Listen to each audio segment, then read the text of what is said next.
Hello बच्चों। हम लोगों ने बेसिक जो था वेक्टर का हम लोग पढ़ चुके हैं। अगर आप नहीं देखे हो तो पहले उसको आप देख लो, तो फिर आपको ये वीडियो समझ में आएगा। तो आज हम लोग पढ़ेंगे अलजेब्राइक ऑपरेशन ऑफ वेक्टर में पढ़ेंगे। हम लोग स्टार्ट करेंगे एडिशन ऑफ वेक्टर से। अलजेब्राइक ऑपरेशन यानी कि वेक्टर को ऐड करना, वेक्टर को सब्ट्रैक्ट करना और वेक्टर को मल्टीप्लाई करना। तो तीन चीज़ हम लोग इसमें इस टॉपिक में करेंगे: addition, subtraction and product. Product of two vectors. ठीक है। तो सबसे पहले हम लोग स्टार्ट करते हैं addition of two vector. Addition of two vectors. तो टू वेक्टर को हम लोग आज सीखेंगे कि किस तरह से ऐड अप कर सकते हैं। ठीक है। जैसे कि पहले मैं समझाता हूँ। जैसे कि मैं अगर बोलूँ किसी स्केलर क्वांटिटी के बारे में कि m1 मास दिया हुआ है 2 kg और m2 मास दिया हुआ है 3 kg, और मैं आपसे पूछूं बताओ टोटल मास कितना है, तो क्या हमें कोई परेशानी है बताने में? 3 + 2 यानी कि 5 kg। अगर मैं बोलूं 4 second plus 3 second total time कितना है, तो time is a scalar quantity, तो मुझे 4 + 3 7 सेकेंड कहने में कोई दिक्कत नहीं है। लेकिन अगर मैं आपको बोलूं कि एक ऑब्जेक्ट पर, है ना, एक ऑब्जेक्ट पर फोर्स लग रहा है F1 = 10 Newton and F2 = 2 Newton, और मैं अब बोल रहा हूं कि F1 और F2 there are two forces which are acting on the object. So now find out the total force और रिजल्टेंट फोर्स। टोटल और you can say resultant. Resultant means total. तो मैं अगर आपसे टोटल फोर्स बोलूंगा तो आप क्या 10 + 2 बोलोगे? क्या ये 10 + 2 दैट मीन्स कि 12 न्यूटन? जिस तरह से आप स्केलर को ऐड किए हो, और फोर्स आपको पता है कि वेक्टर क्वांटिटी होता है। फोर्स आपका क्या होता है? वेक्टर क्वांटिटी होता है। तो क्या फोर्स को भी मैं उसी तरह से ऐड कर सकता हूं जैसे कि एक स्केलर क्वांटिटी को ऐड करता हूं? यानी कि 2 + 3, जैसे हम लोगों ने लिखा 5 kg। क्या हम लोग ये बोल सकते हैं कि किसी ऑब्जेक्ट पे अगर दो फोर्स लग रहा है, एक फोर्स है 10 न्यूटन, दूसरा फोर्स है 2 न्यूटन, तो क्या हम लोग ये बोल सकते हैं कि उस पर टोटल फोर्स 12 न्यूटन लगा? आपका आंसर क्या होगा? नहीं, ये नहीं बोल सकते हैं। क्यों सर, ऐसा क्यों नहीं बोल सकते हैं? इसलिए नहीं बोल सकते हैं कि मैं अगर आपको ये बोलूं कि इस एक ऑब्जेक्ट है, यानी कि उस पे इधर फोर्स लग रहा है F1 दैट मीन्स कि 10 न्यूटन, और इस डायरेक्शन में लग रहा है F2 that is equal to 2 newton, यानी एक दूसरे के अपोजिट लग रहा है। तो अगर मैं अब बोलूं बच्चा कि बताइए टोटल फोर्स क्या होगा, टोटल फोर्स क्या होगा, तो आप बोलोगे सर 10 न्यूटन, और आप फीलिंग के साथ ये बता सकते 8 न्यूटन। लेकिन अगर मैं यहाँ पे ये बोलूं कि दो फोर्स इस डायरेक्शन में लग रहा है 10 न्यूटन एंड 2 न्यूटन, यही दो फोर्स है 10 न्यूटन और 2 न्यूटन, और दोनों फोर्स एक ही डायरेक्शन में लग रहा है, तो अब बताइए कि इस पे टोटल फोर्स कितना होगा? टोटल फोर्स कितना होगा? तो दोनों फोर्स एक ही डायरेक्शन में लग रहा है, 10 Newton plus 2 Newton that means 12 Newton. इसका मतलब क्या है कि वेक्टर का एडिशन उस तरह से नहीं होता है जैसे कि एक स्केलर क्वांटिटी का, क्योंकि इसमें डायरेक्शन मैटर करता है। अगर आप देख सकते हो कि यहाँ पे दो फोर्स अगर अलग अलग डायरेक्शन में लगेगा तो अलग अलग टोटल फोर्स आएगा। तो हाँ सर, ये बात तो सही है। इसका मतलब अगर आप ये लिखो, सुनो, अगर आप इसको इस तरह से लिखो, जैसे मैं पहला डायग्राम में लिखूं कि net force equal to F1 vector plus F2 vector. ऊपर वाला में क्या लिखा था मैंने? Direct net force equal to F1 - F2। अगर मैं ऐसा लिखूं net force equal to F1 vector plus F2 vector, जब मैं F1 के ऊपर वेक्टर दे दिया तो हम डायरेक्शन के साथ लिखेंगे। अच्छा देखो, F1 वेक्टर मैंने पहले ही कह चुका हूं कि वेक्टर, जब मैंने इसके पिछले वीडियो में बताया था कि ए किसी वेक्टर को रिप्रेजेंट करने का क्या तरीका होता है? A vector. ए वेक्टर लिखने का क्या तरीका है? ए वेक्टर का हम लोग मैग्नीट्यूड लिखेंगे, उसके बाद डायरेक्शन लिखेंगे। तो F1 वेक्टर तुम देखो किधर लग रहा है? पॉजिटिव एक्स एक्सिस के लॉन्ग लग रहा है। तो मैं F1 वेक्टर को क्या लिखूंगा? 10 आई कैप प्लस 2 न्यूटन का फोर्स किधर लग रहा है, पहला पहला डायग्राम में माइनस आई कैप में, तो इसको लिख सकते हैं 2 माइनस आई कैप। अब आप इसको लिख सकते हो 10 आई कैप। अच्छा, ये प्लस और ये माइनस, प्लस माइनस क्या हो जाएगा, माइनस, और ये हो जाएगा 2 आई कैप। तो 10 माइनस 2 आई कैप क्या हो जाएगा, 8 आई कैप। क्या यहाँ पे 8 न्यूटन आया था फोर्स, हाँ। और ये नेट फोर्स का देखो अब डायरेक्शन भी तुम्हारा आ गया कि टोटल फोर्स का डायरेक्शन किधर होगा, आई कैप। बात समझे। उसी तरह से यहाँ पे अगर आप लिखते हो कि net force equal to how much, तो कहने का क्या मतलब है कि अगर आप वेक्टर को डायरेक्शन के साथ जोड़ो, जैसे ये देखो यहाँ पे 10 आई कैप क्या है हमारा, 10 आई कैप जो F1 इक्वल टू मैं जोड़ रहा हूँ F1 और F2 को, उसमें डायरेक्शन भी दिखा रहा हूँ। जैसे 10 i cap plus 2 minus I cap लिख रहा हूँ, यानी कि मैं 10 के साथ डायरेक्शन भी लिख रहा हूँ, 2 के साथ डायरेक्शन भी लिख रहा हूँ। तो अगर मैं किसी वेक्टर को डायरेक्शन के साथ ऐड करता हूं तो हमें कोई परेशानी नहीं है ऐड करने में। लेकिन अगर मैं किसी वेक्टर को सिर्फ उसके मैग्नीट्यूड को जोड़ रहा हूं और मैं बोल रहा हूं कि ये टोटल है, तो ये गलत होगा। गलत इसलिए होगा क्योंकि डायरेक्शन भी मैटर करेगा। अलग अलग डायरेक्शन के लिए आप अगर डायरेक्टली ऐड कर दोगे, जैसे 10 प्लस 2 12, तो गलत हो जाएगा, क्योंकि 10 प्लस 2 12 तभी होगा जब दोनों का डायरेक्शन सेम ही डायरेक्शन में हो। जैसे इस केस में देखो मैं क्या लिखूंगा, net force equal to F1 vector plus F2 vector. F1 vector हम क्या लिख सकते हैं, 10 i cap plus 2 I cap, दोनों एक ही डायरेक्शन में, आई कैप आई कैप। तो ये हो जाएगा हमारा 10 प्लस 2 12 आई कैप, यानी 12 न्यूटन का फोर्स लग रहा है आई कैप, यानी पॉजिटिव एक्स एक्सिस में। तो ये आप कॉमन सेंस से भी यही बोल रहे थे, लेकिन आपको बेसिक समझ में आ गया कि दो वेक्टर को जब भी हम ऐड करेंगे तो डायरेक्शन के साथ ऐड कर सकते हैं, हमें कोई दिक्कत नहीं है। लेकिन हम ये ऐड नहीं कर सकते हैं कि सिर्फ मैग्नीट्यूड को ऐड करें और बोलें कि ये टोटल उसका है, टोटल ऐसे कैलकुलेट हम नहीं करते हैं। आपको बेसिक समझ में आ गया होगा। जैसे मैं कुछ कुछ आपको एग्जाम्पल लेके, इसको लिख लो बच्चा अच्छे से। अब मैं कुछ आपको एग्जाम्पल लेके बताता हूँ बच्चा, ठीक है। जैसे देखो,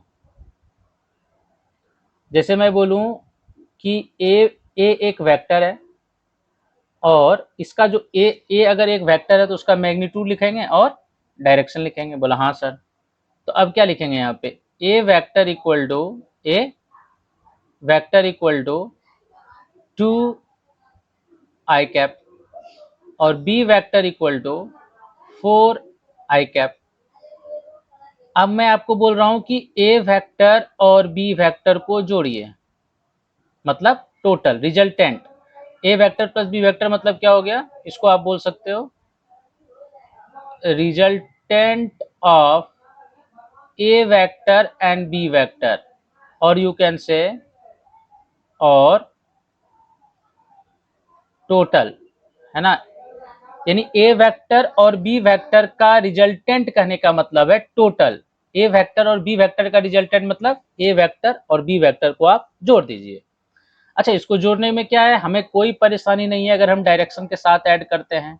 यानी ये हो गया आपका 2 आई कैप और ये हो गया आपका 4 आई कैप, तो टोटल हम लिख सकते हैं 4 आई कैप। तो 4 प्लस 2 क्या हो जाएगा आपका 6 आई कैप।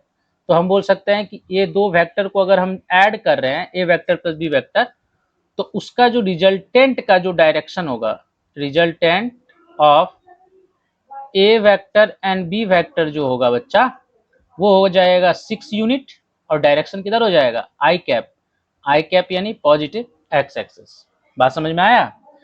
तो बेसिकली यही समझना है आपको कि दो वेक्टर को जब भी आप जोड़ रहे हो या फिर घटा रहे हो तो आपको डायरेक्शन का ख्याल रखना चाहिए, है ना। जैसे मैं इसी केस में अगर आपको बोलूं बच्चा कि A vector minus B vector क्या होगा, A vector difference of A vector and minus B vector, तो अब यहाँ पे आराम से आप लिख सकते हो 2 आई cap minus 4 I cap. Direction के साथ हमें ऐड या सब्ट्रैक्ट करने में कोई दिक्कत नहीं है। चलिए, समझ में आ गया आपको। मैं और एक दो चीज बताता हूँ। जैसे मान लो कि स्टार्टिंग में वेलोसिटी इधर है, वेलोसिटी क्या है हमारा, वेक्टर क्वांटिटी है। वेलोसिटी क्या है हमारा, वेक्टर क्वांटिटी है। मैं बोल रहा हूँ वी आई जो है हमारा, this is initial velocity. V I क्या है हमारा, इनिशियल वेलोसिटी है। और वी फाइनल जो है हमारा रिप्रेजेंट कर रहा है फाइनल वेलोसिटी, फाइनल वेलोसिटी। मैंने देखा कि इनिशियल वेलोसिटी का डायरेक्शन पॉजिटिव एक्स एक्सिस में था, that means this is 20 meter per second, और कुछ टाइम के बाद ये इस डायरेक्शन में मुड़ गया। इनिशियली जो है बॉडी इस डायरेक्शन में जा रहा था, लेफ्ट टू राइट जैसे मैं दिखा रहा हूँ, वैसे इनिशियली बॉडी मूव कर रहा था, और फाइनली जो है बॉडी इस डायरेक्शन में मूव करने लगा with the same speed 20 meter per second, but direction opposite हो गया। आपसे क्वेश्चन पूछा है कि बताइए कि फाइंड आउट, मैं बेसिक अभी मीनिंग समझा रहा हूं आपको कि किसी वेक्टर को सब्ट्रैक्ट और एडिशन हम कैसे करते हैं, उसका मीनिंग क्या है। तो मैंने क्या बोला आपको, डायरेक्शन के साथ हम वेक्टर को ऐड भी कर सकते हैं और सब्ट्रैक्ट भी कर सकते हैं, बस ये ध्यान रखना है, और हमें कोई परेशानी नहीं है, समझे। लेकिन हमें स्केलर क्वांटिटी को ऐड सब्ट्रैक्ट करने के लिए डायरेक्शन से कोई लेना देना नहीं है। तो मैं क्या बोल रहा हूं कि फाइंड, अब मैं तुमसे पूछ रहा हूं बच्चा, फाइंड चेंज इन वेलोसिटी। तो बात ये समझो कि वेलोसिटी हमारा क्या है बच्चा, वेक्टर क्वांटिटी। अगर कोई वेलोसिटी, कोई वेक्टर क्वांटिटी हो और चेंज मतलब क्या, कितना इंक्रीज कर गया या फिर कितना डिक्रीज कर गया, चेंज मतलब ये हुआ ना कितना बदलाव हुआ। तो चेंज अगर आपको लिखने के लिए बोला गया बच्चा डेल्टा वी वेक्टर, तो आप ये डेल्टा वी रिप्रेजेंट क्या करता है, ये डेल्टा है, डेल्टा वी वेक्टर क्या रिप्रेजेंट कर रहा है, चेंज इन वेलोसिटी।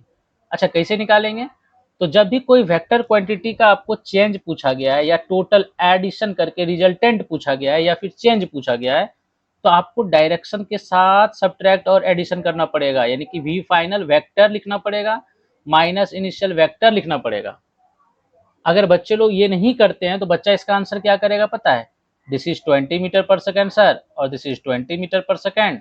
आप पूछ रहे हो कितना चेंज हो गया, that means 20 minus 20 zero, scalar की तरह करेगा, वो गलत हो जाएगा, क्योंकि velocity is not a scalar quantity. आप सिर्फ मैग्नीट्यूड को सब्ट्रैक्ट नहीं कर सकते हो, आप डायरेक्शन के साथ आपको सब्ट्रैक्ट करना पड़ेगा। That means V final vector minus V initial vector. V final क्या लिखना पड़ेगा, 20, डायरेक्शन उसका किधर है, निगेटिव एक्स एक्सिस में, और निगेटिव एक्स एक्सिस में यूनिट वेक्टर क्या होता है, माइनस आई कैप, माइनस इनिशियल वेलोसिटी क्या है, पॉजिटिव एक्स एक्सिस में, तो प्लस ये 20 आई कैप हो गया। ये हो जाएगा बच्चा माइनस 20 आई कैप, ये हो जाएगा minus 20 I cap, that means minus 40 I cap. That means इसको हम लिख सकते हैं 40 ब्रैकेट में माइनस आई कैप, हो गया। यानी कि चेंज इन वेलोसिटी का जो पूछेगा, बताओ बच्चा चेंज इन वेलोसिटी का डायरेक्शन किधर होगा, तो डायरेक्शन होगा आपका माइनस आई कैप में, और मैग्नीट्यूड क्या होगा चेंज इन वेलोसिटी का, तो 40 यूनिट। यानी कि मैं बोलूंगा कि डेल्टा वी वेक्टर जो होगा वो इस डायरेक्शन में होगा, चेंज इन वेलोसिटी का जो डायरेक्शन होगा वो इधर होगा, और मैग्नीट्यूड हो जाएगा आपका 40 यूनिट। बेसिकली आपको समझ में आ गया कि किसी चीज को सब्ट्रैक्ट या एडिशन कैसे करते हैं, वेक्टर क्वांटिटी को सिंपल डायरेक्शन के साथ। चलिए, अगर मैं अब बच्चा बात करूं बेसिकली कि सर अगर ऐसा हो जाए, देखो ए वेक्टर को आप कैसे रिप्रेजेंट करते हो, मैग्नीट्यूड मान लो 2 यूनिट है और डायरेक्शन इसका आई कैप है, और बी वेक्टर जो है आपका 4 यूनिट है ना, ये आपका मैग्नीट्यूड हो गया, बी वेक्टर का ये मैग्नीट्यूड हो गया, और डायरेक्शन मान लो जे कैप हो गया। अब मैं आपसे पूछ रहा हूं कि सर बताइए कि A vector plus B vector, A vector plus B vector मतलब ए एक वेक्टर क्वांटिटी है, देखो यहाँ पे ए एक वेक्टर क्वांटिटी है, एरो से पता चल रहा है, जिसका कि मैग्नीट्यूड है 2 यूनिट और डायरेक्शन है आई कैप। बी वेक्टर एक बी वेक्टर एक क्या है हमारा, वेक्टर क्वांटिटी है, जिसका मैग्नीट्यूड है 4 यूनिट और डायरेक्शन है जे कैप। जे कैप यानी कि बी वेक्टर आपका पॉजिटिव वाई एक्सिस में है बच्चा, और 2 ए वेक्टर जो है आपका आई कैप में है, ऐसा है। अब हमें इस दोनों को ऐड करना है, यानी हमें बताना है कि सर अब बताओ कि दोनों पे रिजल्ट, ये A vector plus B vector, यानी कि अब बताइए resultant of A vector and B vector क्या होगा। और उस आपको पता है कि अभी आपने देखा कि किसी दो वेक्टर को जब आपने जोड़ा या घटाया, जोड़ा या घटाया, तो आपने क्या पाया, एक वेक्टर ही पाया, है कि नहीं। जैसे अगर आपने दो वेक्टर को भी जोड़ लिया, जैसे 2 Newton i cap plus 4 Newton i cap, तो कितना आया 6 न्यूटन आई कैप। तो 6 न्यूटन मैग्नीट्यूड आ गया, आई कैप हमारा डायरेक्शन हो गया, जैसे यहाँ पे आप देख सकते हो, है ना। इस जगह पे आप देखो 2i cap plus 4i cap जोड़े क्या आया 6i कैप। तो 2i कैप एक वेक्टर है, 4i कैप एक वेक्टर है, दोनों को जोड़े तो 6i कैप आया। तो 6i कैप मतलब क्या हुआ, आई कैप डायरेक्शन, और 6 हमारा रिजल्टेंट हो गया, मैग्नीट्यूड हो गया। तो दोनों को जोड़ने पे हमें क्या मिला, वेक्टर ही तो मिला। तो यहाँ भी आपको यही पूछा गया है इस क्वेश्चन में कि A vector plus B vector जब आप जोड़ोगे ये दोनों को, आप उसका मैग्नीट्यूड बताइए क्या होगा। तो आप कहोगे इसमें क्या है सर, ए वेक्टर प्लस बी वेक्टर जो है उसको लिख सकते हैं 2 यूनिट आई कैप प्लस 4 यूनिट जे कैप, हो गया। लेकिन अभी आप ऐड कर ही नहीं पाओगे। पहले क्या था, सुनो बच्चे, पहले क्या था, 2 यूनिट आई कैप अगर था और दूसरा था 3 आई कैप, तो 2 आई कैप और 3 आई कैप आराम से जुड़ रहा था। जैसे मैं बोलूं x plus 2x that is equal to 3x, हमें कोई परेशानी नहीं हुआ। लेकिन अगर मैं तुमसे पूछूं 2x प्लस 3y, अब इसको कैसे जोड़ोगे, ये जुड़ने वाला चीज नहीं है। अब वैसा ही चीज है, ये 2 यूनिट आई कैप आ गया और ये 4 यूनिट जे कैप हो गया, तो आई कैप जे कैप कैसे जोड़े हम। अब जोड़ने का कोई तरीका हमें पता ही नहीं है, अब यहाँ पे हम फंस गए। देखो आई कैप जोड़ना हमारे लिए आसान था क्योंकि सेम लाइक टर्म था, तो लाइक टर्म को जोड़ना हमें कोई दिक्कत नहीं था, तो मैंने उतना तो कर दिया। लेकिन अगर कोई दो वेक्टर, मैं अगर ऐसे ही बताऊं तुम्हें एग्जांपल लेके सेम चीज, ये मान लो ये फोर्स होता, तो मान लो कि इधर 2 न्यूटन का फोर्स लगता और ये 4 न्यूटन जो बी वेक्टर है वो इधर लगता 4 न्यूटन।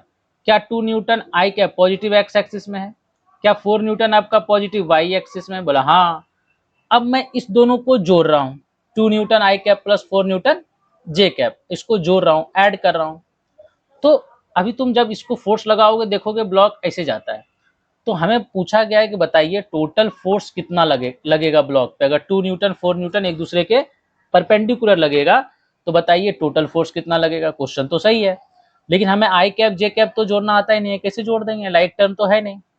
तो इसलिए कुछ लॉ आया है वेक्टर को जोड़ने के लिए, वेक्टर को जोड़ने के लिए क्या आया, कुछ लॉ का हम लोग है ना हेल्प लेते हैं। तो लिखिए आप कुछ लॉ ऑफ वेक्टर एडिशन। तो ग्राफिकल मेथड हम लोग पढ़ते हैं, लॉ ऑफ पहली बार वेक्टर एडिशन, यानी कि वेक्टर एडिशन यानी वेक्टर को ऐड करने के लिए कुछ हम लोग लॉ का यूज करते हैं, ठीक है। तो पहला क्या है हमारा ग्राफिकल मेथड, क्या पढ़ेंगे हम लोग, ग्राफिकल मेथड, ग्राफिकल मेथड या ज्योमेट्रिकल मेथड बोल सकते हो, है ना। मतलब एक डायग्राम बनाएंगे हम, ज्योमेट्री बनाएंगे और उसके अकॉर्डिंग हम लोग वेक्टर को ऐड करेंगे। तो इस ग्राफिकल मेथड में हम लोग जो लॉ आता है वो आता है हमारा ट्रायंगल्स लॉ। देखो लिखाते हैं बच्चा, triangles law of vector addition. दूसरा आता है हमारा parallelogram, parallelogram law of vector addition. और थर्ड आता है polygon law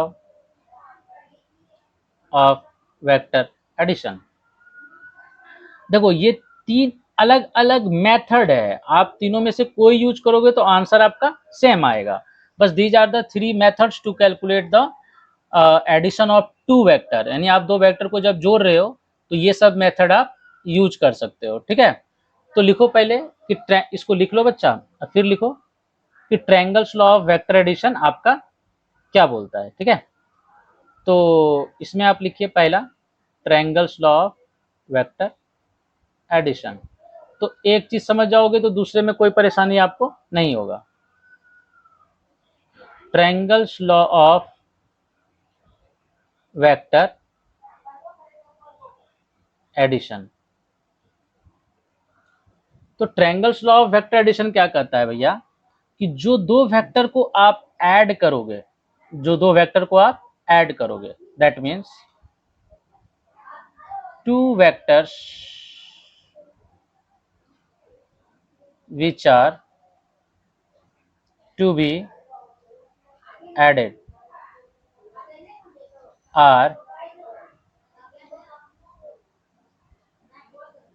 represented by two sides of triangle. Two sides of triangle. ठीक है, ध्यान रखने वाली बात है, ब्रैकेट में आप लिखोगे कि जो आप दो मतलब ट्रायंगल का जो दो साइड होगा वो दो साइड रिप्रेजेंट किसको करेगा, दो वेक्टर को जिसको आपको ऐड करना है। जैसे ए वेक्टर और बी वेक्टर को आपको ऐड करना है तो वो दो वेक्टर जो है, दो वेक्टर को हम लोग रिप्रेजेंट करेंगे ट्रायंगल के दो साइड से। और उसमें ध्यान देने वाली बात है कि आपका जो रिप्रेजेंटेशन होना चाहिए, देखो यहाँ पे ब्रैकेट में कि join of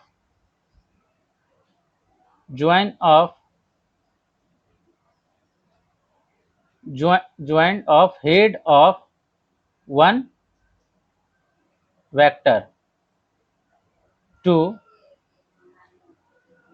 tail of another vector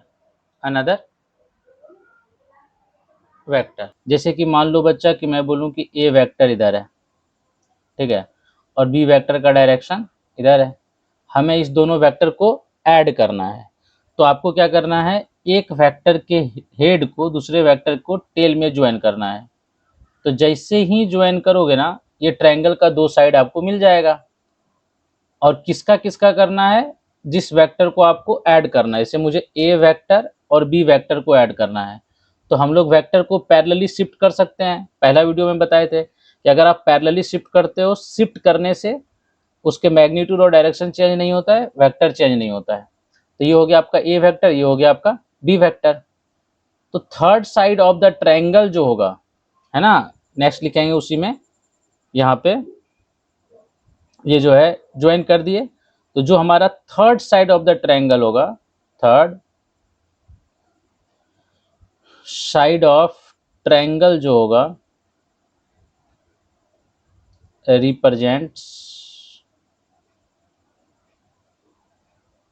A vector plus B vector को रिप्रेजेंट करेगा इन रिवर्स ऑर्डर।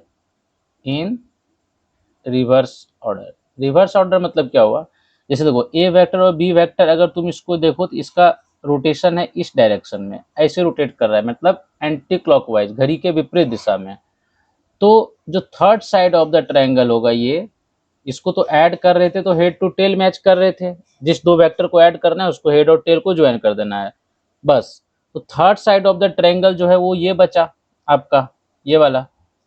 इसका आपको ज्वाइन इस तरह से करना है कि ये इसके इसको, ये एंटी क्लॉकवाइज में है तो ये क्लॉकवाइज में रोटेशन होना चाहिए। ये तभी पॉसिबल है जब मैं ये हेड टू हेड मैच करूं और टेल टू टेल। अभी आप गौर करो यहाँ पे बच्चा, तो इसका रोटेशन जो तीसरा साइड का है वो ऐसा है ना, मतलब ये वाला पोर्शन ऐसा है। तो इसके भी अपोजिट है, ये एंटी क्लॉकवाइज में है तो वो क्लॉकवाइज में है। बात समझे। तो आपको क्या करना है, रिजल्टेंट वेक्टर जो होगा उसका क्या होगा, टेल टू टेल मैच करेगा और हेड टू हेड करेगा, बस सिंपल याद रखना है। तो मैं एक एग्जांपल लेके क्लियर करता हूँ। जैसे क्या करना है कि आपको ना 3i कैप एक वेक्टर क्वांटिटी है जिसका मैग्नीट्यूड कितना है 3 और डायरेक्शन किधर है पॉजिटिव एक्स एक्सिस, और आपको ऐड करना है इस वेक्टर को 4j कैप के साथ। 4j कैप एक दूसरा वेक्टर है जिसका कि मैग्नीट्यूड है 4 और डायरेक्शन है j कैप यानी कि पॉजिटिव y एक्सिस। अब इसको ऐड करके हमको बताना है कि sir 3i cap plus 4j cap को जब हम ऐड करेंगे, हमें पता है कि 3i कैप एक वेक्टर क्वांटिटी है और 4j कैप भी एक वेक्टर क्वांटिटी है ना। क्योंकि आप किसी वेक्टर को रिप्रेजेंट कैसे करते हो, किसी ए वेक्टर को आपको रिप्रेजेंट करना है तो कैसे रिप्रेजेंट करते हो, magnitude of A vector into direction, है ना, इनटू डायरेक्शन। और डायरेक्शन कौन होता है, यूनिट वेक्टर। तो ये एक वेक्टर और ये वेक्टर है, आप दोनों को जोड़ रहे हो। अब आपको चाहिए कि इस दोनों को जो आप ऐड कर रहे हो, आपको पता है कि जब आप दो वेक्टर को ऐड करते हो तो आपको क्या मिलता है, एक वेक्टर क्वांटिटी मिलता है। तो 3i कैप एक वेक्टर क्वांटिटी है और 4j कैप भी एक वेक्टर क्वांटिटी है। आप इसको ऐड करोगे तो आपको क्या मिलेगा, वेक्टर। और अगर वेक्टर मिलेगा तो उस वेक्टर का हमें क्या चाहिए, मैग्नीट्यूड भी चाहिए और डायरेक्शन भी चाहिए। वेक्टर को क्या होता है, मैग्नीट्यूड होता है और डायरेक्शन होता है। तो जब हम 3i प्लस 4j दो वेक्टर को हम ऐड करेंगे तो हमें मैग्नीट्यूड भी चाहिए नेट का, यानी कि इस दोनों का रिजल्टेंट का, दैट मीन्स कि रिजल्टेंट ऑफ, है ना, 3i एंड 4j, यानी कि 3i प्लस 4j का हमें मैग्नीट्यूड चाहिए और डायरेक्शन भी चाहिए कि इस पूरा वेक्टर का मैग्नीट्यूड किधर है और डायरेक्शन किधर है। तो अब समझते हैं ट्रायंगल्स लॉ। ट्रायंगल्स लॉ कहता है भैया 3i को अगर आप ग्राफिकली रिप्रेजेंटेशन, मैंने फर्स्ट वीडियो में समझाया था, एरो बनाते हैं। 3i मतलब इस एरो का जो लेंथ होगा, इस एरो का लेंथ जो होगा 3i यानी 3 मैग्नीट्यूड है, तो ये 3 यूनिट हो जाएगा। और डायरेक्शन i यानी पॉजिटिव एक्स एक्सिस हो गया। 4j मतलब क्या हो गया कि ये भी एक वेक्टर है जिसका एरो का लेंथ जो है वो कितना हो जाएगा, 4 यूनिट हो जाएगा। और डायरेक्शन किधर है, तो j हो गया। ये हो गया ग्राफिकल रिप्रेजेंटेशन हो गया, मतलब एरो के लेंथ मैग्नीट्यूड रिप्रेजेंट करता है और एरो का डायरेक्शन उस वेक्टर के डायरेक्शन को। तो 3i को रिप्रेजेंट कर दिए, 4j को रिप्रेजेंट कर दिए। ट्रायंगल्स लॉ क्या कहता है कि आप हेड टू टेल ज्वाइन कीजिए। तो इसको 4 को मैं 3 के हेड पे रख दूंगा इस तरह से, ये हो गया 3 और ये हो गया हमारा 4, मतलब 3 मतलब यहाँ से यहाँ तक लेंथ हो गया 3i और ये वाला हो गया, इस ये रिप्रेजेंट कर रहा है 4j को। तो जिसको आपको ऐड करना है, मुझे ऐड किसको करना है, 3i प्लस 4j को। मैंने जिसको ऐड करना था उसको हेड टू टेल ज्वाइन कर दिए। दूसरी बात है कि देखो तो i और j, i यानी कि x एक्सिस और j मतलब y एक्सिस। तो x एक्सिस और y एक्सिस के बीच कितना एंगल होता है, 90। तो मैंने यहाँ पे देखो 90 दिखाया है ना। अब मैं क्या जानना चाहता हूँ, 3i प्लस 4j, जो तीसरा साइड होगा ट्रायंगल का ये, तो वो क्या रिप्रेजेंट करेगा, 3i प्लस 4j। ये हो गया हमारा रिजल्टेंट, हो गया 3i और 4j का। वो जो तीसरा साइड जो हम रिजल्टेंट जो बनाएंगे, मतलब दो वेक्टर को जोड़ करके जो हम साइड बना रहे हैं ट्रायंगल का, उसको ध्यान रखेंगे कि उसमें हेड टू हेड मैच करना चाहिए। देखो यहाँ पे हेड टू हेड मैच कर रहा है और यहाँ पे ऑब्वियस जब यहाँ पे हेड बनाएंगे तो यहाँ पे क्या बनेगा, टेल, और ये टेल टू टेल हो गया। तो दिस वेक्टर विल रिप्रेजेंट्स, ये जो आप वेक्टर देख रहे हो बच्चा, ये वेक्टर देखो यहाँ से, ये वेक्टर जो आप देख रहे हो यही आपका हो गया 3i प्लस 4j। बात समझे। अब इसका आपको मैग्नीट्यूड निकालना है। क्या निकालना है आपका, इसको मैग्नीट्यूड निकालना है। इस 3i प्लस 4j का मैग्नीट्यूड निकालना है। तो 3i प्लस 4j मैग्नीट्यूड लिखने का मतलब हम लोग कैसे लिखते हैं, मॉड, याद है आपको, मॉड लिखने का मतलब होता है मैग्नीट्यूड। ये मॉड जब लिखेंगे तो इसका मतलब हो गया मैग्नीट्यूड। किसका मैग्नीट्यूड, जो इसके अंदर है। इसके अंदर कौन है, 3i प्लस 4j, मतलब रिजल्टेंट वेक्टर का मैग्नीट्यूड लिखना है। तो क्या ये एरो का जो लेंथ होगा, ये एरो का लेंथ देख रहे हो, ये एरो का जो लेंथ होगा यही मैग्नीट्यूड होगा। तो ये लेंथ आपका 3 है, ये लेंथ आपका 4 है, तो ये लेंथ कितना हो जाएगा बच्चा, डायरेक्ट दिख रहा है ये 90 डिग्री है। तो पाइथागोरस थ्योरम से बोल सकते हैं सर ये अगर 3 यूनिट है और ये अगर 4 यूनिट है, तो ये 3i प्लस 4j, ये जो एरो है, ये एरो किसको रिप्रेजेंट कर रहा है, 3i प्लस 4j। तो इस एरो का जो लेंथ होगा वो हो जाएगा हमारा 3 स्क्वायर प्लस 4 स्क्वायर, और ये हो जाएगा √25 यानी कि 5 यूनिट हो जाएगा। यानी कि आप बोल सकते हो कि इस, यानी कि दो वेक्टर जिसको मैंने जोड़ा है उसका अगर हमें मैग्नीट्यूड चाहिए तो from the triangles law of vector addition we can say 5 unit आएगा। और हमें अगर 3i प्लस 4j का डायरेक्शन चाहिए तो यहाँ से देखो ये एंगल हम मान लेते हैं थीटा। तो क्या हमारा टेन थीटा कितना आ जाएगा, यहाँ से आपने देखा ना अभी कि ये 3i प्लस 4j है और ये आपका कितना है 3 यूनिट, ये आपका कितना है 4 यूनिट, ये एंगल थीटा है। तो ये 3i प्लस 4j जो रिप्रेजेंट कर रहा है ये थीटा है। तो क्या हम लोग इस ट्रायंगल से टेन थीटा इक्वल टू 4/3 लिख सकते हैं। तो थीटा इक्वल टू हम लिख सकते हैं टेन इनवर्स 4/3, और एक्चुअल में ये वैल्यू होता है 53 डिग्री। आप इसको ऐसे भी लिख सकते हो, ऐसे भी लिख सकते हो। तो अभी आप देख सकते हो कि ये आपका 3i प्लस 4j है और ये एंगल आपका 53 डिग्री है, तो क्या हम डायरेक्शन बता सकते हैं? ये एंगल डायरेक्शन पहले ही बता चुके हैं कैसे लेते हैं। ये आपका ईस्ट हो जाएगा और ये आपका नॉर्थ हो जाएगा, तो हम डायरेक्शन बोल सकते हैं 3i cap plus 4j cap का, यानी कि direction of 3i cap plus 4j cap is 53 degree. East के साथ एंगल है नॉर्थ साइड में, तो लिखेंगे नॉर्थ ऑफ ईस्ट। खत्म। तो हम लोग इसी तरह से ऐड करेंगे। जैसे मैं तुमको और एग्जांपल लेता हूँ। जैसे ए वेक्टर हमारा है 2i cap plus 3j cap, B vector है हमारा i cap plus j cap. आपको निकालना है A vector plus B vector का मैग्नीट्यूड। इसको हम लोग पढ़ते हैं मॉड, जो लिखा हुआ है ये 2 लाइन दिया है, ये मैग्नीट्यूड को रिप्रेजेंट करता है। मतलब जहां मॉड में लगाया तुम समझना वो क्या है, मैग्नीट्यूड। किसका मैग्नीट्यूड? जो उस मॉड के अंदर होगा। मॉड के अंदर कौन है ना, ये मॉड है ना, 2 लाइन मॉड बोलते हैं और उस मॉड को मैग्नीट्यूड बोलते हैं। उसके अंदर क्या है, A vector plus B vector, तो इसको पढ़ते हैं हम लोग magnitude of A vector plus B vector. ये निकालना है आपको, मतलब इसको पढ़ते हैं ये, यानी हमें ये निकालना है। यानी ए वेक्टर और बी वेक्टर को ऐड करके जो हमें मैग्नीट्यूड निकालना है, मतलब 2 वेक्टर को ऐड करता है हमें क्या मिलता है, मुझे वेक्टर मिलता है। उस वेक्टर जो हमें मिला है उसका मैग्नीट्यूड निकालना है और डायरेक्शन निकालना है। तो अगर मैं यहाँ पे बात करूँ, ए वेक्टर यहाँ पे 2i cap plus 3j cap है, तो A vector plus B vector जो हम ऐड करेंगे, हमें डायरेक्शन के साथ ऐड करने में कोई परेशानी हमेशा नहीं होता है।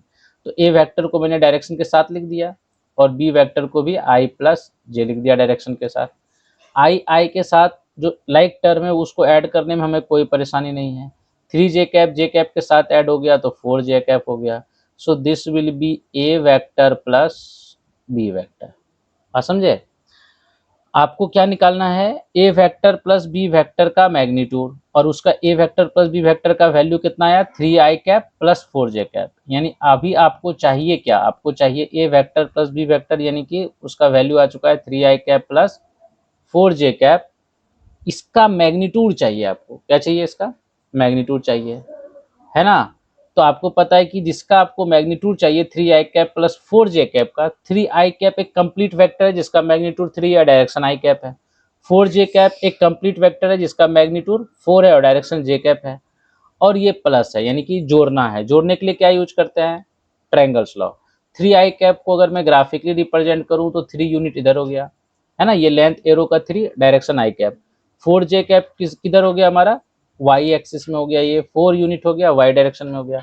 इसको जोड़ना है तो हमें ट्रायंगल्स लॉ क्या कहता है भैया, कहता है कि आप जो है, जो एक्स एक्सिस जो हेड है एक वेक्टर का दूसरे वेक्टर के टेल से, मतलब 4 यूनिट को मैं ऊपर शिफ्ट कर दूंगा और इसको हेड टू टेल ज्वाइन कर दूंगा।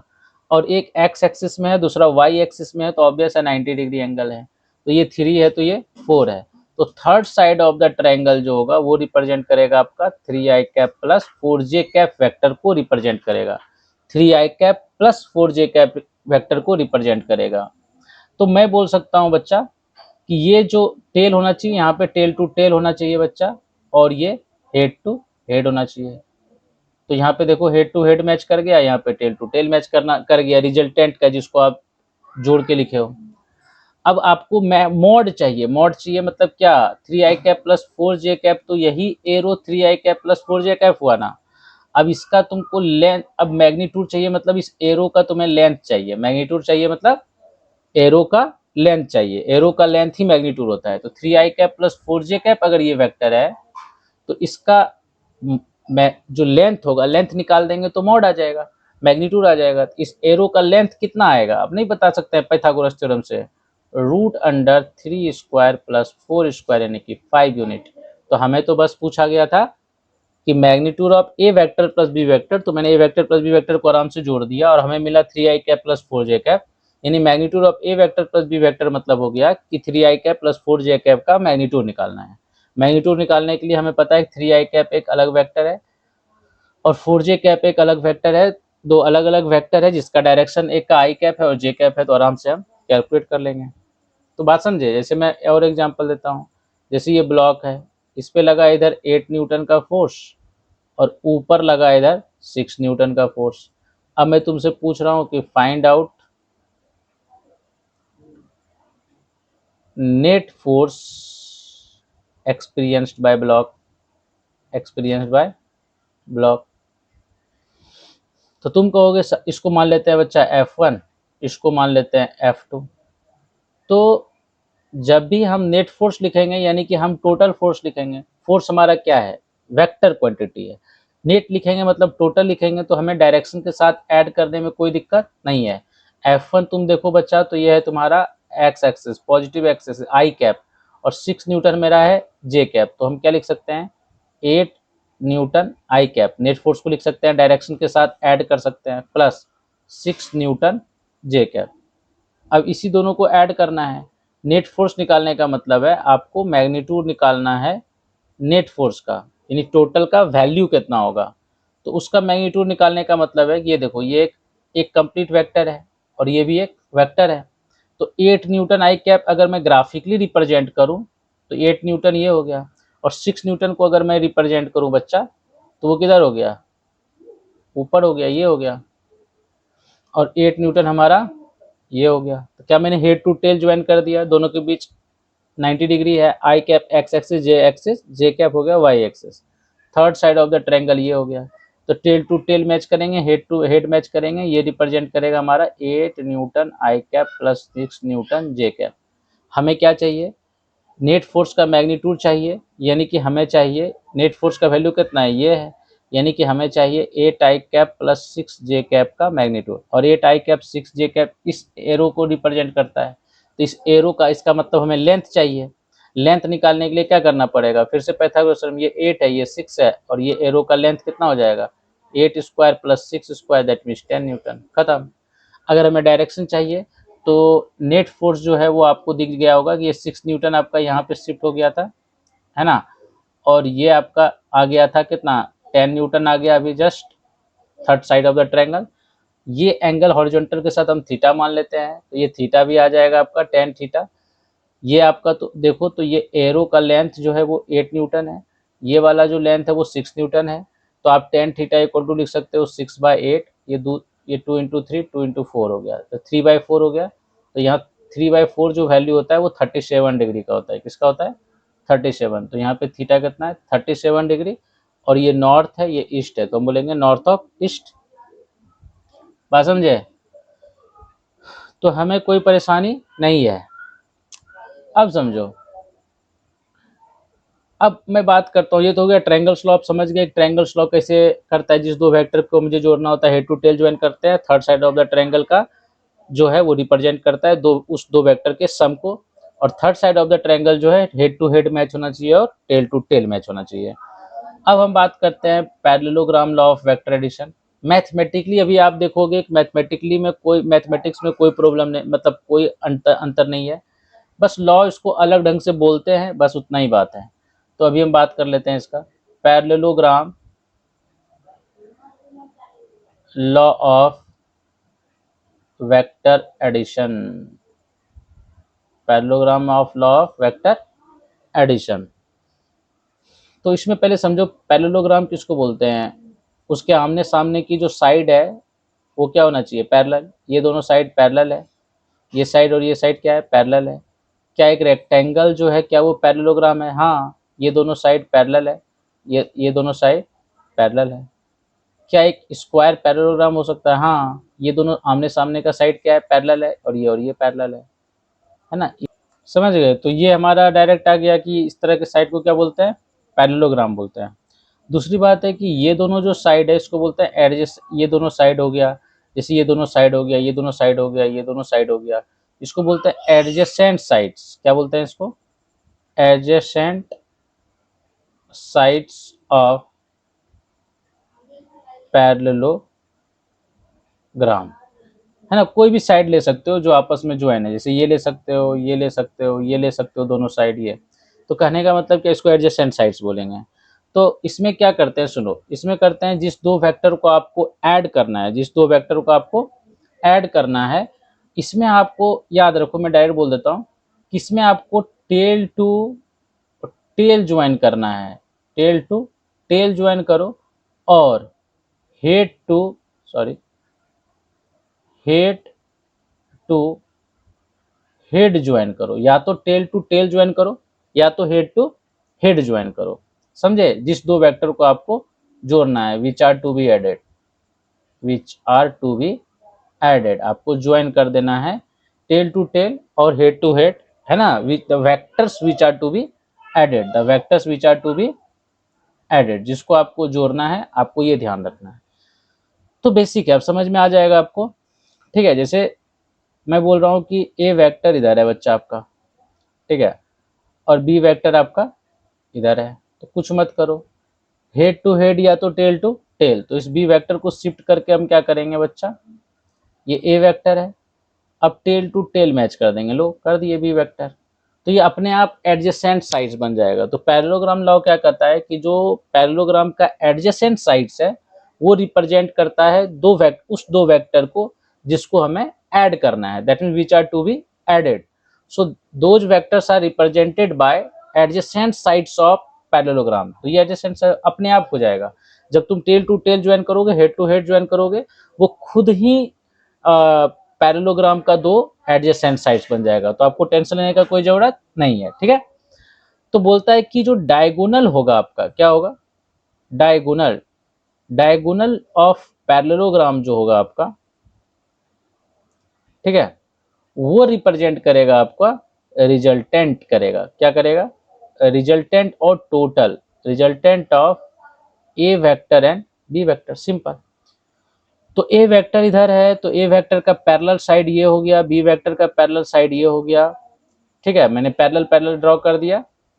उसके बाद समझो ये, अब यहाँ पे देखो ज्वाइन, यहाँ पे गौर करो, यहाँ पे आपने ए वेक्टर और बी वेक्टर को टेल टू टेल ज्वाइन किया है, तो याद रखना जो रिजल्टेंट वेक्टर होगा, रिजल्टेंट वेक्टर का भी टेल ही ज्वाइन होगा जब आप डायगोनल बनाओगे। तो ये नहीं कि आप डायगोनल हम यहाँ बना लिए, जब आप इसको ए वेक्टर रिप्रेजेंट कर रहे हो बच्चा, इसको बी वेक्टर रिप्रेजेंट कर रहे हो, एडजेसेंट साइड मान रहे हो, तो आप थर्ड साइड जो होगा, मतलब सॉरी जो डायगोनल होगा, वो डायगोनल का भी यहाँ से टेल ही निकलना चाहिए। आपने ये वेक्टर बी वेक्टर को टेल मिलाया है, और टेल मिला करके जिसको आप ऐड कर रहे हो उसमें टेल मिलाया है, तो A vector plus B vector होगा डायगोनल के क्रॉस, तो डायगोनल का भी टेल यहीं से मिलके जाना चाहिए।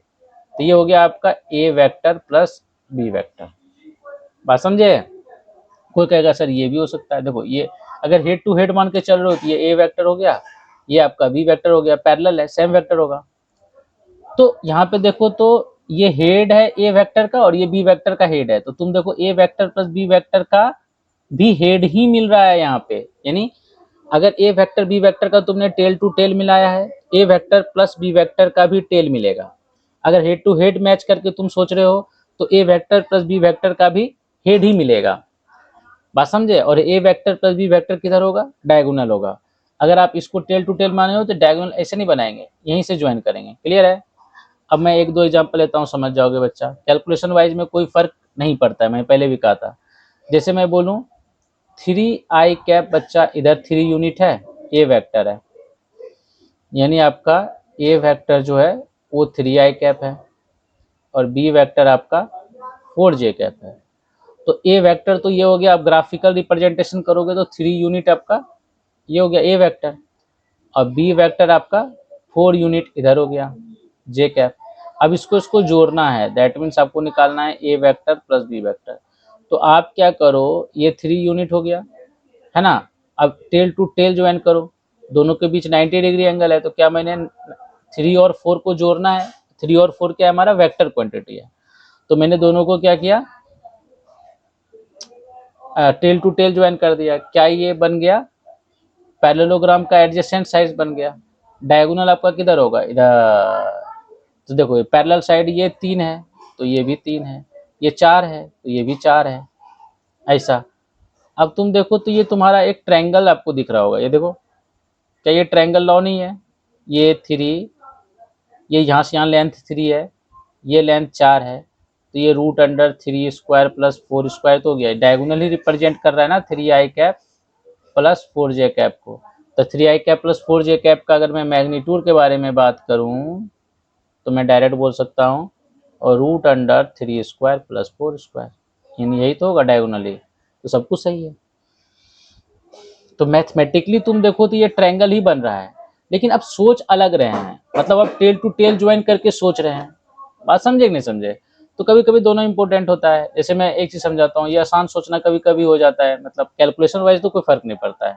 जैसे मैं बोलूँ कि इधर 8 न्यूटन का फोर्स लग रहा है और इधर लग रहा है 6 न्यूटन का फोर्स ब्लॉक पे, तो मैं बोलूंगा find out the resultant force. तुम बोलोगे सर 8 न्यूटन का ये हो गया और 6 न्यूटन का ये, पैरेललोग्राम बना लेते हैं, क्योंकि यहाँ पे डायरेक्ट हमको दिख रहा है कि 6 न्यूटन का टेल और 8 न्यूटन का टेल ज्वाइन है, तो जो रिजल्टेंट होगा वो डायगोनली ही होगा, डायरेक्ट है, क्योंकि 8 न्यूटन 6 न्यूटन का हमें एड अप करके रिजल्टेंट निकालना है। तो डायरेक्ट देखिए टेल टू टेल ज्वाइन है, तो मैं डायरेक्ट उसके बीचों बीच मैंने एक क्या निकाल दिया, डायगोनल निकाल दिया, that will represent net resultant. बोला हाँ सर, तो ये 8 है और ये परपेंडिकुलर है, ये 6 है, तो ये भी आपका पैरेलल साइड है तो 6 है, ये डायरेक्ट नहीं दिख गया, 8 square plus 6 square, that means कि 10 न्यूटन हो गया। अच्छा डायरेक्शन लिखना है तो ये थीटा लिख लो, तो ये वाला ट्रायंगल से ये लेंथ 8 है, ये लेंथ 6 है, तो tan थीटा इक्वल टू कितना हो गया, 6/8 हो गया। तो ये मैं सोच रहा हूँ किससे, कैलकुलेशन वाइज में देखो ये ट्रायंगल ही आ रहा है, कैलकुलेशन वाइज में ट्रायंगल्स ही आ रहा है, पाइथागोरस थ्योरम से ही हम रिजल्टेंट निकाल रहे हैं। मैथमेटिकली में कोई, मैथमेटिक्स में कोई प्रॉब्लम नहीं है, जो पहले कर रहे थे वही कर रहे हैं, लेकिन अब सोच अलग रहे हैं। अब डायगोनली को रिजल्टेंट मान रहे हैं, 6 न्यूटन 8 न्यूटन को टेल टू टेल कर रहे हैं, तो तरीका सोचने का अलग है, लेकिन मैथमेटिक्स सेम है। बात समझे? तो इसमें टेंशन आने का कोई जरूरत नहीं है। अच्छा कहोगे सर इसको ट्रायंगल लॉ से करते क्या करना होता, तो क्या करते, कुछ नहीं, ये 8 न्यूटन है बच्चा, अब इस 6 न्यूटन को आपको पहले शिफ्ट करना पड़ता, ये इस तरह से हेड टू टेल ज्वाइन करना पड़ता, then the third side of the triangle ये है, और ये रिप्रेजेंट करता है vector addition 6 square, that means 10 newton. क्या यही एंगल नहीं आ गया tan थीटा 6/8, जो यहाँ से आया, यहाँ भी तो वही आया, ये 6 डिवाइड बाई 8, ये tan थीटा। ये ट्रायंगल से सोचा मैंने, ये मैंने पैरेललोग्राम से सोचा, तो कोई अंतर नहीं है बच्चा।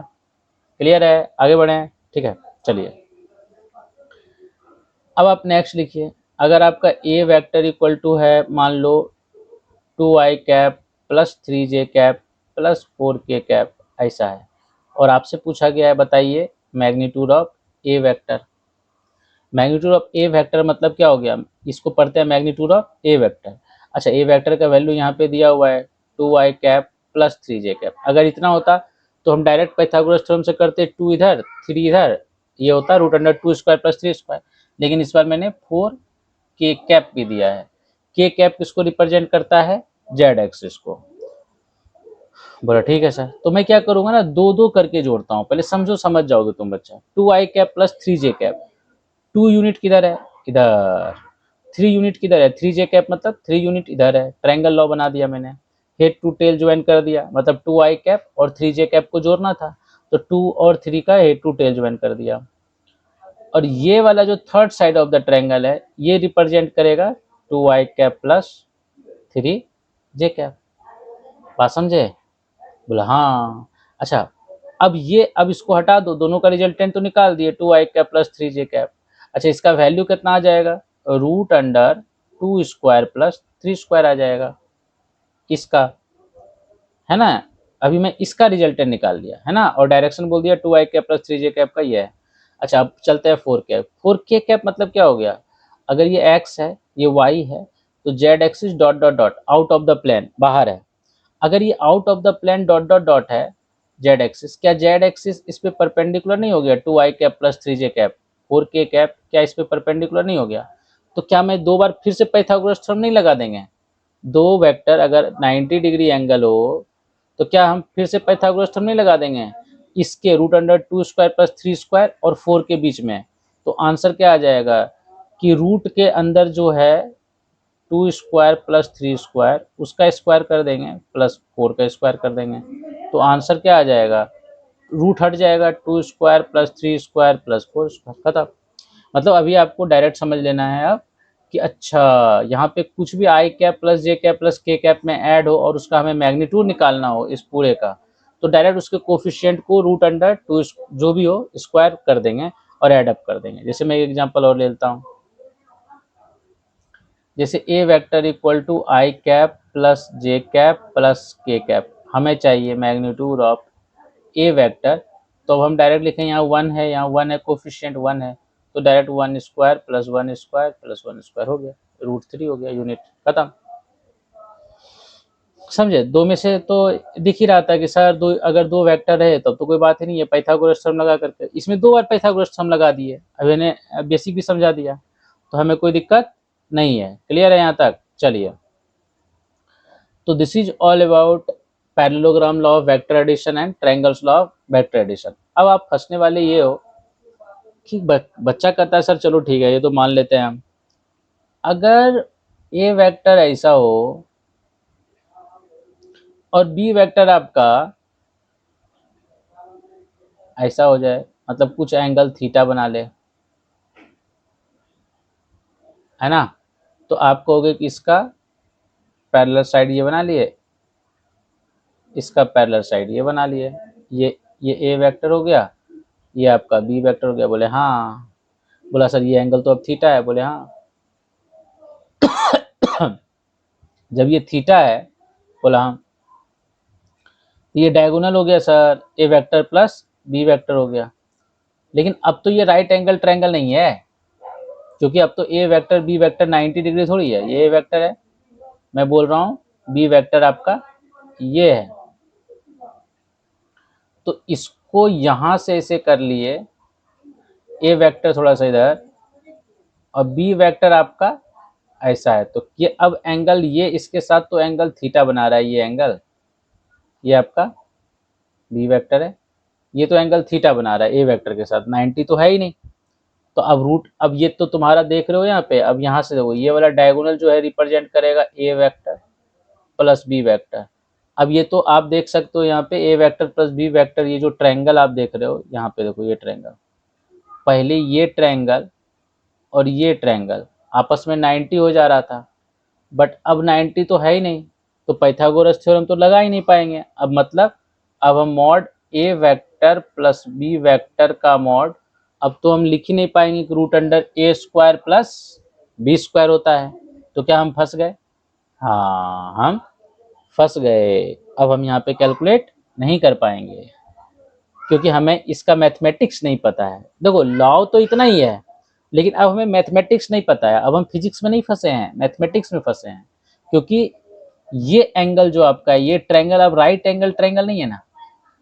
अगर ये ए वेक्टर है, ये आपका बी वेक्टर है, तो ये वाला लेंथ आपका ए है और ये लेंथ आपका बी है, और ये आपका मैग्नीट्यूड निकालना है। तो अब ये राइट एंगल ट्रायंगल होता तब ना रूट अंडर ए स्क्वायर प्लस बी स्क्वायर करते हैं, लेकिन ये ए और बी के बीच अगर ये एंगल थीटा है, तो ये वाला 180 माइनस थीटा है, ये वाला, है ना।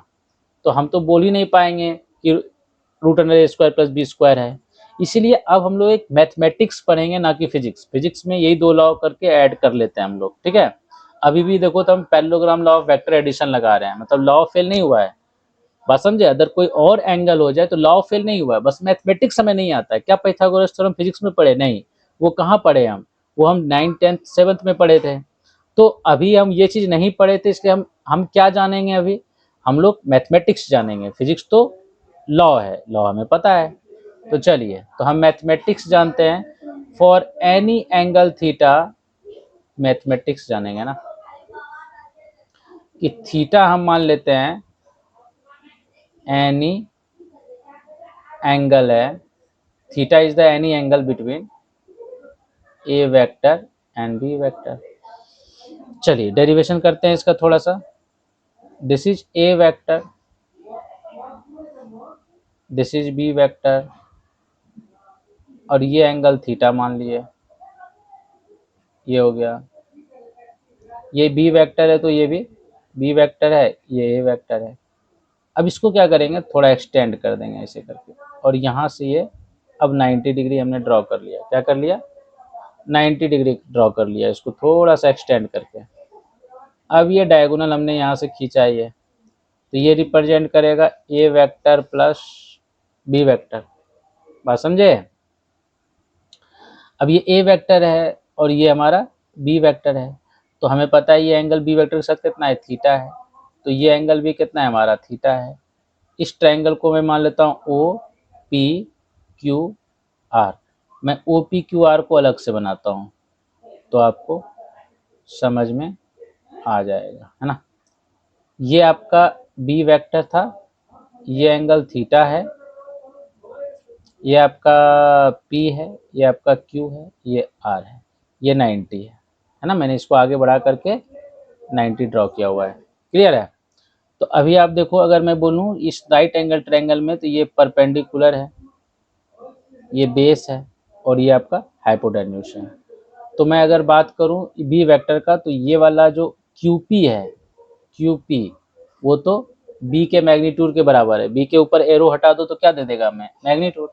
तो ये हमें क्या बता रहा है, मैग्नीट्यूड यानी कि इस एरो का लेंथ है। तो क्यूपी हमारा किसके बराबर है, बी के बराबर है। तो अगर मैं यहाँ से बात करूँ कॉस थीटा, तो कॉस थीटा क्या हो जाएगा, बेस यानी ये बी बाय हाइपोटेन्यूस जो कि कैपिटल बी है। तो ये कितना आ जाएगा, बी कॉस थीटा। इसी तरह से साइन थीटा पी लेंगे, पी बाय एच, तो ये आ जाएगा B sine theta. P R आ गया, तो यानी ये आ गया हमारा बी साइन थीटा, और ये वाला लेंथ आ गया हमारा बी कॉस थीटा। क्लियर है। अब हम जो ले लेंगे बच्चा ट्रायंगल ओ पी आर, मतलब अब जो हम ले रहे हैं वो ये और ये, अब राइट एंगल ट्रायंगल ले रहे हैं। ओपीआर हमारा राइट एंगल ट्रायंगल है। तो अब हमें चाहिए magnitude of A vector plus B vector, यानी इस डायगोनल का लेंथ चाहिए। तो अब आराम से हम पाइथागोरस थ्योरम लगा सकते हैं, क्योंकि ओपीआर हमारा क्या है, राइट एंगल ट्रायंगल है। तो अब हम क्या लिख सकते हैं, ये हमारा यहाँ से यहाँ बी साइन थीटा है। अब सुनो, यहाँ से लेकर के यहाँ तक ए है, ए वेक्टर कहाँ से कहाँ तक है, यहाँ तक है, यहाँ से यहाँ ए है, और ये क्यू आर है। तो क्या लिख सकते हैं, ए प्लस, गौर करना वहाँ पे, बी कॉस थीटा लिख सकते हैं। तुम्हारा ये आ जाएगा ओ आर। ओ आर के जगह पे लिख सकते हैं O Q plus Q R, जो कि A plus B cos theta उसका स्क्वायर प्लस पी आर का होल स्क्वायर, जो कि बी साइन थीटा का होल स्क्वायर आ जाएगा। ये आ जाएगा। तो मैथमेटिकली हमें आ गया कि जो magnitude of A vector plus B vector आ गया, वो किसी भी एंगल, मतलब ए वेक्टर और बी वेक्टर के बीच किसी भी थीटा एंगल पे हमें आ गया ए स्क्वायर प्लस बी स्क्वायर। उसको सॉल्व करोगे तो ये आएगा 2ab कॉस थीटा। तो बस आ गया, this is the magnitude of A vector plus B vector. समझ गए। अब डायरेक्शन देखना है हमको, तो अभी आप गौर करिए बच्चा। तो ये आपका था ए वेक्टर, ये आपका था थीटा, ये आपका था बी वेक्टर, यहाँ से ये था आपका, है ना।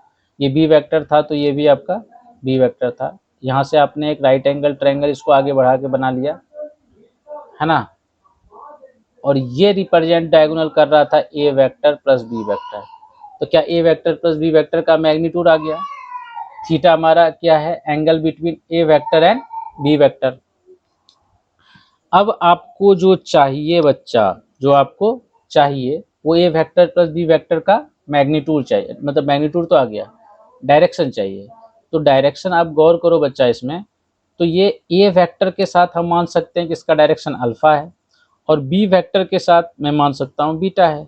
तो क्या फिर वही ट्रायंगल ओ पी, है ना, ये ट्रायंगल जो बनाए थे हम यहाँ से ओ पी क्यू आर, यानी कि ओ पी क्यू आर।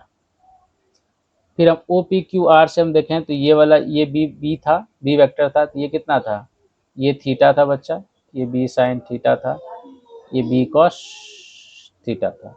तो हमारा आ गया था टेन अल्फा, जो आ जाएगा वो इस ट्रायंगल में वो आ जाएगा हमारा B sine theta divide by ये वाला, ये ए है यहाँ से यहाँ तक, और ये बी है, कॉस थीटा है, तो ए प्लस बी कॉस थीटा हो गया। तो ये अल्फा क्या है, अल्फा है angle between A vector plus B vector, यानी रिजल्टेंट का एंगल, रिजल्टेंट आर वेक्टर के साथ ए के साथ एंगल है, आर एंड ए वेक्टर के साथ एंगल है हमारा अल्फा, ए वेक्टर। इसी तरह से अगर मुझे ए वेक्टर प्लस बी वेक्टर का एंगल बी वेक्टर के साथ चाहिए तो हमें निकालना है tan बीटा, और वो क्या आ जाएगा हमारा। अब देखो यहाँ पे ए के जगह पे बस क्या कर दो, बी कर दो, और कुछ मत करो, और ये बी के जगह पे ए कर दो, ए के जगह पे बी कर दो, बस। तो ये हो जाएगा ए कॉस थीटा और ये हो जाएगा ए साइन थीटा। तो ये एंगल किसके साथ है, बी के साथ एंगल है, ये बी के साथ है किसका एंगल, रिजल्टेंट आर वेक्टर यानी A vector plus B vector. तो क्या हमें किसी भी एंगल पे अगर हमें दो वेक्टर को जोड़ना आ जाए, चाहे वो 90 हो, 30 हो, 60 हो, 90 हो तो डायरेक्ट पाइथागोरस थ्योरम समझ में आ गया तुमको, लेकिन अब कोई भी एंगल हो 30 60 कुछ भी हो, डायरेक्ट ये फॉर्मूला लगा लो। अब क्या सर, ये फॉर्मूला भले लग रहा है, ये फॉर्मूला ही नहीं, ये मैथमेटिक्स लग रहा है, लेकिन डेरिवे अभी भी जो हम यूज कर रहे हैं वो क्या है, हमारा लॉ तो वही है, Pythagoras theorem, parallelogram law of vector addition और triangle law of vector addition. समझ गए। तो इसको अच्छा से आप लोग देखो, बढ़िया से समझो, है ना। मैंने क्या कहा, अगला बार मैं बहुत सारा इसका क्वेश्चन प्रैक्टिस करा दूंगा वेक्टर एडिशन का। ठीक है, चलिए, थैंक यू सो मच।